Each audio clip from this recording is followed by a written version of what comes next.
Erica, and today I'm going to be reading The Three Musketeers. A long time ago, in a beautiful part of France called Gascony, where people were known for their hot tempers and their courage, there lived a young man named D'Artagnan. His greatest dream was to become a musketeer, one of the very special guards of the King of France.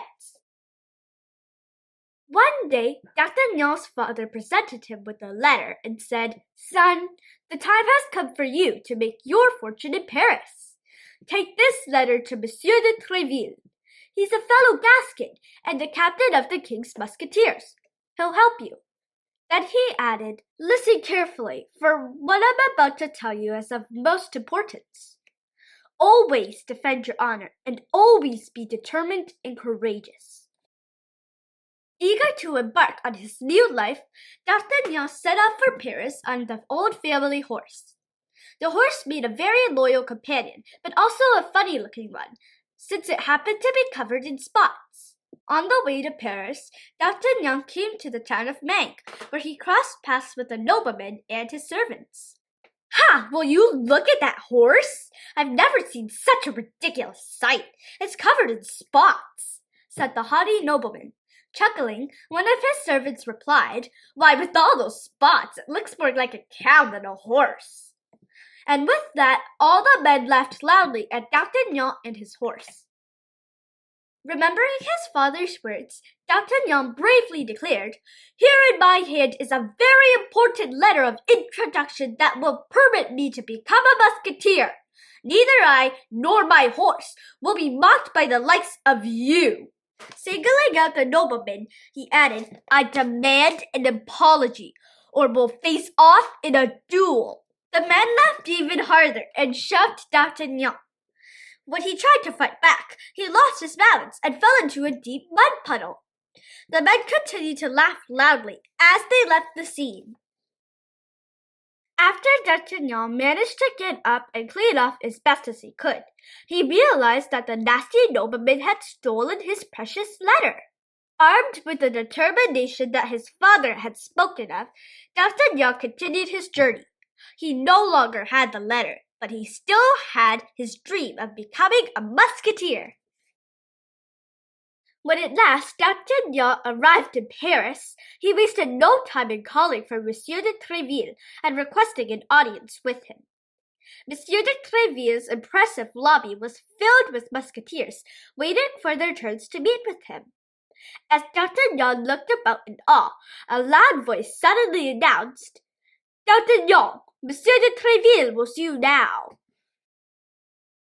When he entered Monsieur de Tréville's chamber, D'Artagnan noticed the captain was in a foul mood. Before even greeting D'Artagnan, Monsieur de Tréville called for 3 of his musketeers, Athos, Porthos, and Aramis. However, only Porthos and Aramis appeared, explaining that Athos had been seriously injured in the fight the night before. Looking very annoyed, Monsieur de Tréville said to both of them, "I know the disturbance you caused last night. As the King's Musketeers, you cannot go about picking fights, resisting arrest, and sword fighting. There's a rule against dueling."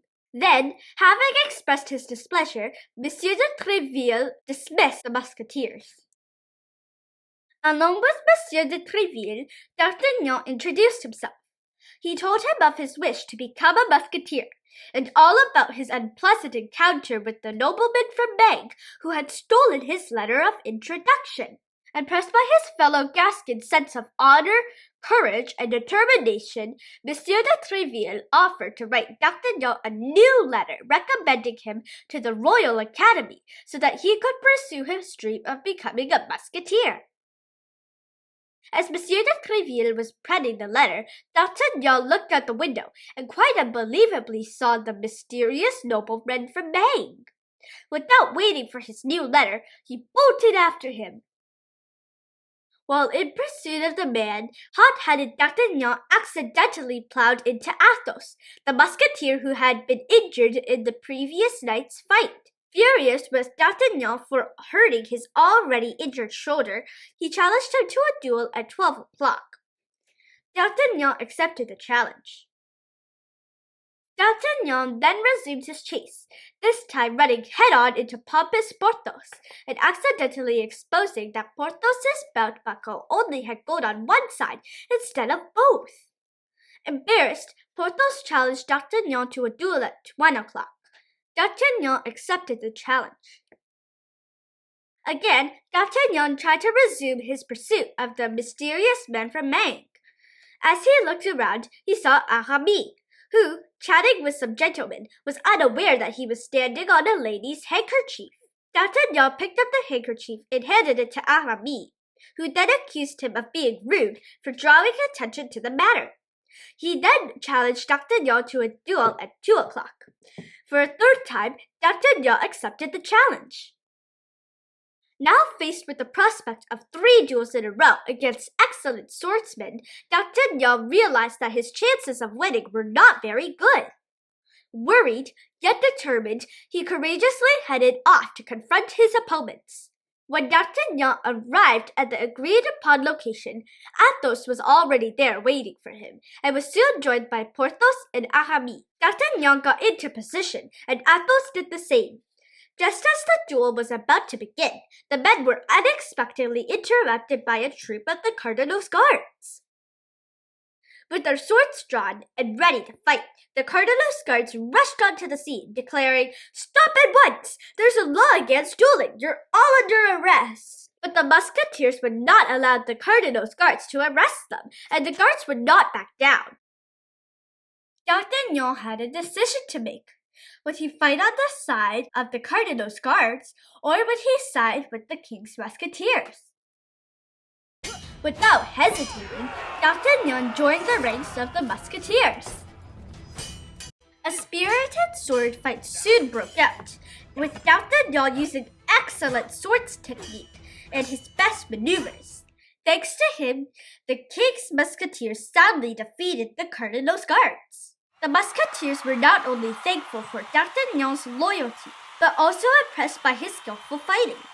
They now had a great respect for this young, hot-tempered, and courageous Gascon, and welcomed him into their fold, making him the unofficial 4th Musketeer.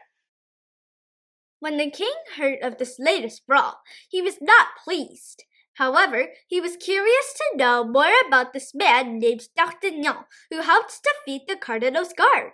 So the king called for a meeting with him. Although the king could not approve of reckless dueling, he was still very interested in recruiting the best swordsmen for his guard.